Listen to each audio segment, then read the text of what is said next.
So দেখেন B5 বলছে on September 1, 2023 drug corporation acquired dragon enterprise for a cash payment of টাকা 7,50,000। 2023 সালের সেপ্টেম্বরের 1 তারিখে ড্রাগ কর্পোরেশন ড্রাগন এন্টারপ্রাইজকে অ্যাকোয়ার্ড মানে ক্রয় করছে বা অর্জন করছে for a cash payment for টাকা 7,50,000, 7,50,000 টাকা দিয়ে ক্রয় করা হয়েছে আর কি। একটা প্রতিষ্ঠান অন্য একটা প্রতিষ্ঠানকে ক্রয় করছে 7,50,000 টাকা দিয়ে। At the time of purchase ক্রয়ের সময় dragon's balance sheet shows asset of টাকা 6,20,000। যখন ক্রয় করা হয়েছিল তখন ড্রাগনে ওই যে কোম্পানিকে ক্রয় করা হয়েছে তার ব্যালেন্স শিটে সম্পত্তি ছিল 6,20,000, লায়াবিলিটিস অফ টাকা 2 লাখ, লায়াবিলিটিস দায় ছিল 2 লাখ টাকা, অ্যান্ড ওনার সিকিউরিটি অফ টাকা 4,20,000 এবং ওনার সিকিউরিটি ছিল 4,20,000 টাকা। এবার হচ্ছে the fair value of dragon asset is estimated to be টাকা 8 লাখ। সম্পত্তির বাজার মূল্য ছিল 8 লাখ টাকা। হচ্ছে compute the amount of goodwill acquired by drug. তো ড্রাগ কর্পোরেশনের গুডউইল বাবদ কত টাকা অর্জন হয়েছিল আর কি সেটাও তোমাকে নির্ণয় করতে হবে। তো বিষয়টা হচ্ছে যে আমি একটা প্রতিষ্ঠানকে ক্রয় করছি 7,50,000 টাকা দিয়ে। তো আমি যখন ওই প্রতিষ্ঠানটা ক্রয় করছি 7,50,000 টাকা দিয়ে, তার নিশ্চয় একটা বাজার মূল্য নির্ধারণ করা ছিল। তো সেই বাজার মূল্যটা ফেয়ার ভ্যালু ছিল হচ্ছে 8 লাখ টাকা। তো হিসাব অনুযায়ী 8 লাখ টাকা আহ ছিল, আর আমি কিনেছি 7,50,000 টাকা দিয়ে। কিন্তু একটা জিনিস খেয়াল করতে হবে যে একটা প্রতিষ্ঠান আর একটা প্রতিষ্ঠানকে যখন ক্রয় করে সেটা আমরা পার্ট সির প্রথম দিন বা দ্বিতীয় দিন অঙ্ক করছিলাম। বড় যে আমাদের একটা অঙ্ক ছিল যে একটা প্রতিষ্ঠান যখন আর একটা প্রতিষ্ঠানকে ক্রয় করবে অবশ্যই তার সুনাম দেখে ক্রয় করা হয়। সুনাম ছাড়া কেউ, মানে যার কোনো সুনাম নেই বাজারে, তারা কিন্তু কেউ ক্রয় করবে না। তো সেক্ষেত্রে এখানে আমি কিনেছি 7,50,000 টাকা দিয়ে, ওই সম্পত্তির বাজারের মূল্য ছিল 8 লাখ টাকা। এখন আমাকে দেখাইতে বলছে গুডউইল কতটুকু হয়েছে। তো যখন আমি এই সম্পদটা ক্রয় করব তাহলে ওই সম্পত্তির মালিকও আমি হয়ে যাব। আর ওই সম্পত্তির মালিক যখন আমি হব, ওই সম্পত্তির মালিক যখন আমি হব, ওই কোম্পানির কাছে যার যত পাওনা টাকা আছে সবাই আমার কাছে আসবে। অর্থাৎ যে নতুন মালিক তার কাছে এসে বলবে যে আমি এই টাকা পাবো, আমি ওই টাকা পাবো। সহজ কথা হচ্ছে যখন তুমি ওই সম্পত্তির মালিক হবা তখন ওই সম্পত্তির যাবতীয় দায় তোমার ঘাড়ে এসে পড়বে, তোমাকে ওই দায়গুলো পরিশোধ করতে হবে। কথা কি বোঝা গেছে? তো হ্যাঁ। সেক্ষেত্রে আমাদের খেয়াল করতে হবে কেনা মূল্য ছিল 7,50,000, ওটা বিষয় পরে। আমার সম্পত্তির বাজার মূল্য ছিল 8 লাখ। আবার আমাদের ঘাড়ে এসে দায় পড়ছে 2 লাখ। লায়াবিলিটির পরিমাণ ছিল কত টাকা? 2 লাখ টাকা। 2 লাখ টাকা। 2 লাখ। সম্পত্তির বাজার মূল্য থেকে দায়টা সম্পূর্ণ পরিশোধ করে দেবো। তাহলে 8 লাখ থেকে 2 লাখ টাকার দায় আমি যদি পরিশোধ করে দিই তাহলে আমার কাছে কত টাকা থাকলো? সম্পত্তির বাজার মূল্য 6 লাখ টাকা। 6 লাখ। 6 লাখ টাকা। তাহলে আমি বুঝতে পারতেছি ওই সম্পত্তির 6 লাখ, বাজার মূল্য 6 লাখ টাকা, কিন্তু আমি কিনেছি কত 7,50,000 টাকা দিয়ে। তাহলে এই যে যে অতিরিক্ত টাকাটা দিয়ে আমি ক্রয় করছি এইটার নাম হচ্ছে গুডউইল। এটার নাম কি? গুডউইল। বোঝা গুড। গেছে? এই থিমটুক ঠিক বোঝা গেছে। এই ধরনের বিষয় কিন্তু আমরা পার্ট সির আরো অঙ্কে করছিলাম, মনে করে দেখেন দ্বিতীয় ক্লাসে করছিলাম এই ইনট্যানজিবল অ্যাসেটের। তো আমরা সেই জিনিসটুকু দেখেন 4 মার্কে এই ছোট ছোট হ্যাঁ, বিষয়। এই এই 6 লাখ টাকা বেশি মূল্য হলি না সেটা গুডউইল হবে, কিন্তু এটা তো হ্যাঁ, কম। কেন তোমার 6 লাখ টাকা ছিল বাজার মূল্য, তুমি কিনেছো 7,50,000 টাকা দিয়ে, তাহলে অতিরিক্ত যে মূল্যটা ওইটাই গুডউইল। তোমার বাজার মূল্য 8 লাখ ছিল কিন্তু তোমার যে ঘাড়ে দায় ছিল দায়টা তো তোমাকে পরিশোধ করতে হবে, তাহলে নিট বাজার মূল্য কত দাঁড়াচ্ছে? নিট বাজার মূল্য দাঁড়াচ্ছে 6 লাখ। সেই 6 লাখ টাকার জিনিস তুমি যখন কিনবা তখন তার সবকিছু খুঁটিনাটি যাই শুনেই তো কিনবা, যে আমি এই সম্পদটা যদি নিই তাহলে এর আশেপাশে দায় আছে কত, কে কত টাকা পাবে, এগুলো তো তোমাকে শুনতে হবে। তো এই কারণে সবকিছু বিবেচনা করে তোমার বাজার মূল্য থেকে 2 লাখ টাকা কম মূল্য তুমি পাচ্ছ, সেটা ছিল 6 লাখ। তো 6 লাখ টাকার সম্পদ তুমি 7,50,000 টাকা দিয়ে ক্রয় করছো, এই যে অতিরিক্ত 1.5 লাখ টাকা দিয়ে ক্রয় করবা এটা হচ্ছে তোমার গুডউইল। এটা হচ্ছে ওই যে ড্রাগ কর্পোরেশনের গুডউইল আর কি। তাই দেখো এখানে যে purchase price 7,50,000 less net fair value of asset. Net fair value মানে ফেয়ার ভ্যালু থেকে দায় বাদ দেওয়ার পরে নিট ফেয়ার ভ্যালু পাওয়া যাবে। তো আমাদের fair value of asset 8 lakh ছিল, তার থেকে আমরা দায়ের অংশটুকু বাদ দিয়েছি, দিয়ে থাকে 6 লাখ, দুটো ডিফারেন্স করলে গুডউইল 1.5 লাখ। দেখেন সমস্যা আছে কিনা। পার্ট বিতে কিন্তু এরকম ছোট ছোট বিষয়গুলো প্যাচ আকারে আসবে, বুঝে নিতে হবে।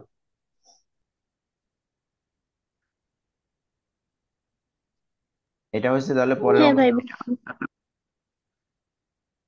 আচ্ছা ভাই এবার ঠিক আছে। আসেন আর এবার আসেন আর একটা ইম্পর্ট্যান্ট অঙ্ক, পার্ট বির হচ্ছে রূপালী। এখানে B11 আছে, কিন্তু এটা হচ্ছে নতুন বইতে B10 হবে। সবাই B10-এ যান, 1442 পেজ। জি ভাই পাইছি। বইতে এই অঙ্কটা কিন্তু শর্টকাটে আছে, মানে শর্টকাটে বলতে কি এই অঙ্কটা মিসিং আছে দুই একটা লাইন। আপনারা সবাই ইসে খেয়াল করেন, স্ক্রিনে খেয়াল করেন, স্ক্রিনে সম্পূর্ণ অংশ আমি লিখে দিচ্ছি, সবাই স্ক্রিনশট দিয়ে পরে বইতে এই লাইনগুলো লিখে নেবেন। দেখেন লেখা আছে Rupali corporation has capitalise software of টাকা 7 লাখ। রূপালী কর্পোরেশন সফটওয়্যার উৎপাদন করেছে 7 লাখ টাকা মূল্যের, and sales of this product, এবং এই প্রোডাক্টটা বিক্রি করছে ফার্স্ট ইয়ার, প্রথম বছরে টোটাল টাকা 4 লাখ 20, 4,20,000 টাকা প্রথম বছরে বিক্রি করছে। 7 লাখ টাকা দিয়ে সফটওয়্যার উৎপাদন করছে, আর হচ্ছে প্রথম বছরে বিক্রি করছে 4,20,000। তারপরে আছে দেখেন রূপালী এন্টিসিপেট, রূপালী আরো আশা করছিল আর্নিংস টাকা 9,80,000 ইন এডিশনাল ফিউচার রেভিনিউ। এটা আরো আশা করছিল যে ভবিষ্যতে আরো তারা কত টাকা পাবে এই ফ্রম দিস প্রোডাক্ট, এই পণ্য থেকে আরো কত টাকা পাবে, 9,80,000 টাকা পাবে। রাশিয়া। এই টাকাটা ভবিষ্যতে পাবে, কিন্তু প্রথম বছর পাইছে 4,20,000 ফ্রম দিস প্রোডাক্ট। অঙ্কে আমাদের হচ্ছে বইতে এইটুকুই আছে মনে হয়, দেখেন সবাই, ঠিক আছে। এর পরের এই লাইনগুলো নাই। দেখেন this new product has an estimated useful life of 4 ইয়ার। এটার আয়ুষ্কাল ছিল 4 বছর। এই requirement calculation the amortisation cost for first year.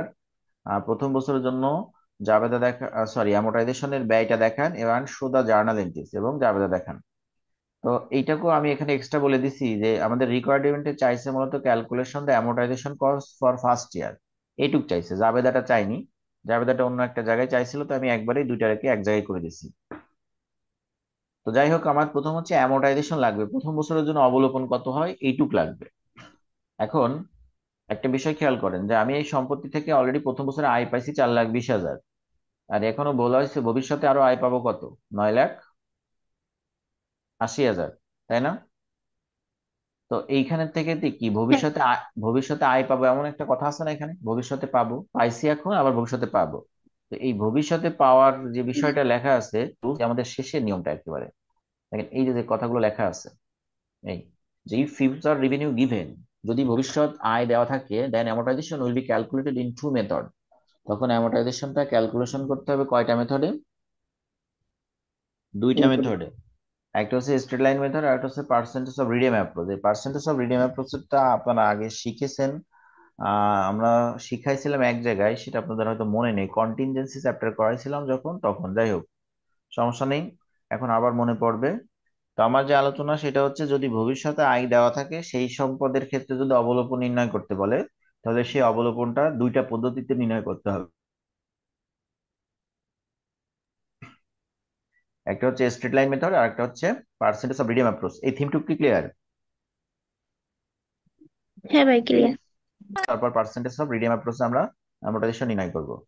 তো দেখেন, আহ, আমাদের লেখা হচ্ছে calculation of amortisation using straight line method. উইনো অ্যামোর্টাইজেশন সমান, এটা তো আমরা জানি, কস্ট মাইনাস স্যালভেজ ভ্যালু বা ইউজফুল লাইফ। আমরা বলছি ইনট্যানজিবল অ্যাসেটে আমাদের স্যালভেজ ভ্যালু থাকে না, তাহলে আমরা কস্টকে ইউজফুল লাইফ দ্বারা ভাগ দিব। তাহলে কস্ট 7 লাখ, তাকে ইউজফুল লাইফ 4 দ্বারা আমরা ভাগ দিচ্ছি, 1,75,000 আসছে। এটা আমার স্ট্রেট লাইন মেথডের অবলোকন। এটুকু নিয়ে তো আসলে কোনো কথা বলার নাই।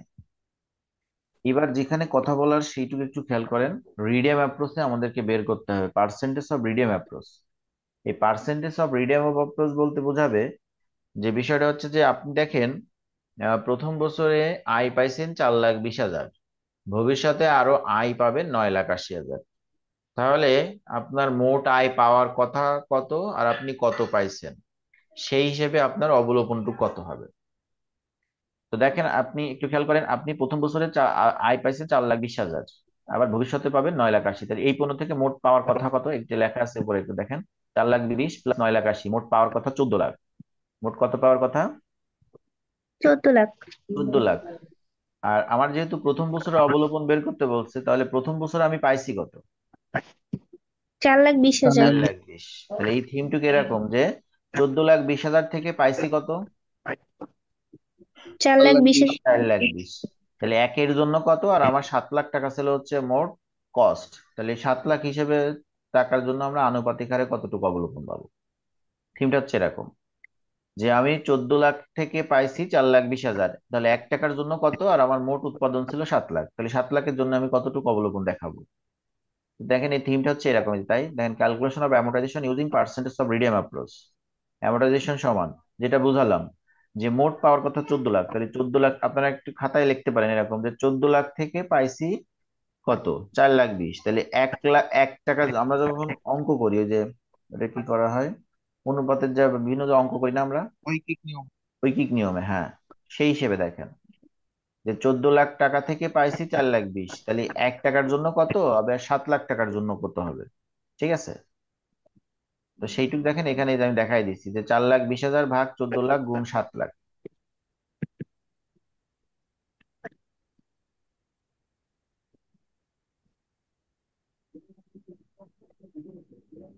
তাহলে আমার প্রথম বছরের আনুপাতিক হারে আমি রিডেম অ্যাপ্রোচ অনুযায়ী পাচ্ছি 2,10,000। দেখেন এইটুক নিয়ে কোনো কথা থাকলে একটু বলতে হবে।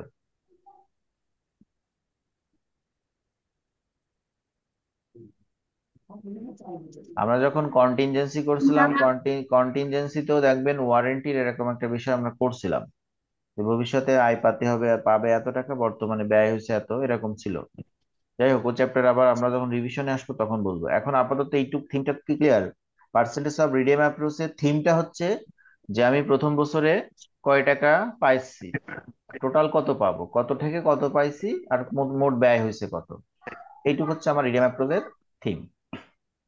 তাহলে সেই হিসেবে আমার আনুপাতিক হারে প্রথম বছরের জন্য এই মেথডে আসবে অবলোকন কত টাকা, 2,10,000। বুঝতে পারছেন? হ্যাঁ। আচ্ছা, এবার আসেন আমাদের কিন্তু প্রথম বছরের অবলোকন চাইছে, আর আমাদের দুইটা মেথডে বের করতে হবে, বের করছি।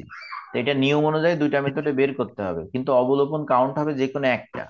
অবলোকন কাউন্ট হবে কোনটা, যে কোনো যে কোনো একটা। কোনটা কাউন্ট করব? অবলোকনটা হচ্ছে ব্যয়। ব্যয় সবসময় এই দুইটা মেথডের মধ্যে যেটা বড় সেটা অবলোকন হিসেবে কাউন্ট করতে হবে। মানে থিমটুকু এরকম যে সম্পত্তি থেকে ভবিষ্যতের আয় পাবো এমন সম্পত্তির উপর অবলম্বন কাটতে বলে দুইটা পদ্ধতিতে করবো, straight line, percentage of redeem. এবারে দুইটা পদ্ধতিতে অবলম্বন বের করার পর কোনটা নেব, দুইটার মধ্যে যেটি বড়, দুইটার মধ্যে কি, যেটি যে বড়। তার কারণ হচ্ছে ব্যয় সবসময় বড়টা নিতে হয়। ব্যয় সবসময় মনে রাখবেন বড়টা নিতে হয়, কারণ আপনি এখন ছোটটা নিলেন, ভবিষ্যতে তো বাড়তে পারে। কিন্তু আপনি এখন বড়টা নিলে ভবিষ্যতে কমলে সেটা আপনার জন্য ভালো। এই কারণে ব্যয় সবসময় কোনটা নিতে হবে, বড়টা। তাই এখানে আমাদের 1,75,000 ছিল, আর এখানে হচ্ছে 2,10,000। তাই দেখেন আমি নিচে লেখা হয়েছে so amortisation cost for first year 2,10,000 লিখছি। দুটো মেথডে নির্ণয় করতে হবে, কিন্তু এই দুইটার মধ্যে যেটি বড় সেটি নিতে হবে। হ্যাঁ বুঝতে ভাই। পারছেন? আচ্ছা, এইটুকুই মূলত 4 মার্কে চাই। তো এক্সট্রা একটা শুধু জাবেদার কথা আমি বলছিলাম, and show the journal entries, এবং জাবেদা দেখান, এটা জাবেদা কোনো বিষয় না। আমরা জানি amortisation expense debit, particular asset credit. তাই দেখেন পার্টিকুলার অ্যাসেট হচ্ছে সফটওয়্যার এখানে আমাদের। Amortisation expense 2,10,000 debit. ভাইয়া জি বলেন। ভাইয়া দেখেন তো ওয়েটিং এ নুসরাত জাহান আছে, একটু এটা অ্যাকসেপ্ট করেন তো। নতুন আজকে ক্লাস শুরু করছে। আমার এই জায়গা তো কোনো ওয়েটিং এ নেই আপু, আমি সবাইকেই অ্যাকসেপ্ট করছি। ও আচ্ছা, আমাকে স্ক্রিনশট পাঠাইছে, প্রিপেয়ারিং দেখাচ্ছে। আচ্ছা হুম, ঠিক আছে, যদি রিকোয়েস্ট আছে তাহলে অ্যাকসেপ্ট করেন। আমার তো যে হুকুম দেয় তাকেই আমি অ্যাকসেপ্ট করি, আমার তো সমস্যা নাই, কিন্তু আমার এখানে কোনো অ্যাকসেপ্ট নাই, মানে কোনো রিকোয়েস্ট নাই। প্রত্যেকে এখানে 13 জন ক্লাস আছে। ওকে ভাইয়া। ওকে, তাহলে আমরা কি আজ মোটামুটি এইটুকু বুঝতে পারছি না? ভাই হ্যাঁ দেখি ভাই জার্নালে বুঝছি। জানতে। জার্নাল তো এই যে, জার্নাল তো amortisation expense debit, particular asset সফটওয়্যারের নাম ক্রেডিট এখানে। হুম, আচ্ছা। আচ্ছা, আর একটা অঙ্কের জাস্ট একটু দেখাই দিচ্ছি, এখানে কোনো সলিউশন নাই। এটা হচ্ছে B4টা, দেখেন একটু 1440 পেজে যান, ওই B5 করাইছিলাম তার উপরে দেখেন B4টা আছে। এটা একটু সবাই একটা মিনিট পড়েন, দেখেন এটা 4 মার্কে মাঝে মাঝে আসে এই অঙ্কটা। বা দিতে পারে। 1440 পেজ। গত বছর এই চ্যাপ্টার থেকে 10 মার্কের অঙ্ক আসছে, তো আশা করা যায় আগামীবার 4 মার্কের দিতে পারে, 10 মার্কও দিতে পারে। কোনো আসলে সম্ভাবনা নাই, তো আমরা 4 মার্ক গুলো একটু বেশি বেশি শিখবো আর কি। পাইছেন? সুশান কর্পোরেশন obtain a franchise জি ভাই জি পাইছি। for a cash payment of টাকা 1 lakh on April 1, 2023. The franchise grants Sushan the right to sell certain product and service for a period of 8 years. Prepare Sushan April 1 journal entry and December 31 adjusting entry. দুইটা জিনিস চাইছে, এপ্রিলের 1 তারিখে জাবেদা এবং December 31-এ adjusting. এপ্রিলের 1 তারিখে কি হয়েছে, আপনি ফ্রাঞ্চাইজ অর্জন করছেন, সম্পদ পাইলে সম্পদ ডেবিট আর হচ্ছে ক্যাশ। Cash credit. তাবাসসুম, আমি কিন্তু ওই ওরে আগে কয়েকবার আমি কিন্তু অ্যাকসেপ্ট করছি, এখনো অ্যাকসেপ্ট করছি, মানে এবারও দিছে কিন্তু এখনো অ্যাকসেপ্ট করছি, কিন্তু ওরে কিন্তু অ্যাকসেপ্ট করলেও কিন্তু হাওয়ায় উড়ে যাচ্ছে, আর পাওয়া যাচ্ছে না তারে। ভাই ওর মনে হয় নেটওয়ার্ক প্রবলেম। বুঝেছো তাবাসসুম? আমি আগেও 2বার অ্যাকসেপ্ট করছি, এবার আবার দিছে, আবারও করলাম, কিন্তু পাচ্ছি না তারে, অ্যাকসেপ্ট করলেই তারে আর খুঁজে পাওয়া যাচ্ছে না। ভাইয়া তাহলে নেটওয়ার্ক প্রবলেম থাকতে পারে, আপনি ক্লাস করেন। আচ্ছা, তাহলে যেটা বলতেছিলাম হ্যাঁ যে আমরা এখানে সম্পদ পাইছি, তাহলে সম্পদ পাইলে সম্পদ ডেবিট ক্যাশ ক্রেডিট, আপনার বই সলিউশনটা দেখেন, সেটা আমরা লিখছি। আর হচ্ছে অ্যাডজাস্টিং এন্ট্রি মানে হচ্ছে অবলোকনের সমন্বয়, এখানে অ্যাডজাস্টিং মানে অবলোকনের সমন্বয়। তাহলে অ্যামোর্টাইজেশন এক্সপেন্স ডেবিট, আর আমাদের সম্পদের নাম হচ্ছে ফ্রাঞ্চাইজ ক্রেডিট। ওরা ফ্রাঞ্চাইজ অ্যামোর্টাইজেশন লিখছে, অত আমরা লিখবো না, আমরা লিখবো amortisation expense debit franchise credit. তো এখানে কস্ট হচ্ছে 1 লাখ, ইউজফুল লাইফ 8 দ্বারা ভাগ দিলে আমরা 1 বছরের অবলোকন পাবো, কিন্তু আমরা ফ্রাঞ্চাইজটা দেখেন অর্জন করছি এপ্রিল মাসের 1 তারিখে, তাই দেখেন এখানে 9 মাসের অবলোকন কাটা হয়েছে কিন্তু। মানে আপনারা লিখবেন 1 লাখ ভাগ 8 গুণ 9/12। ঠিক আছে? হ্যাঁ। আচ্ছা, তো এই তো মোটামুটি আমাদের এই চ্যাপ্টারও মোটামুটি আমাদের শেষ হয়ে গেল। আমরা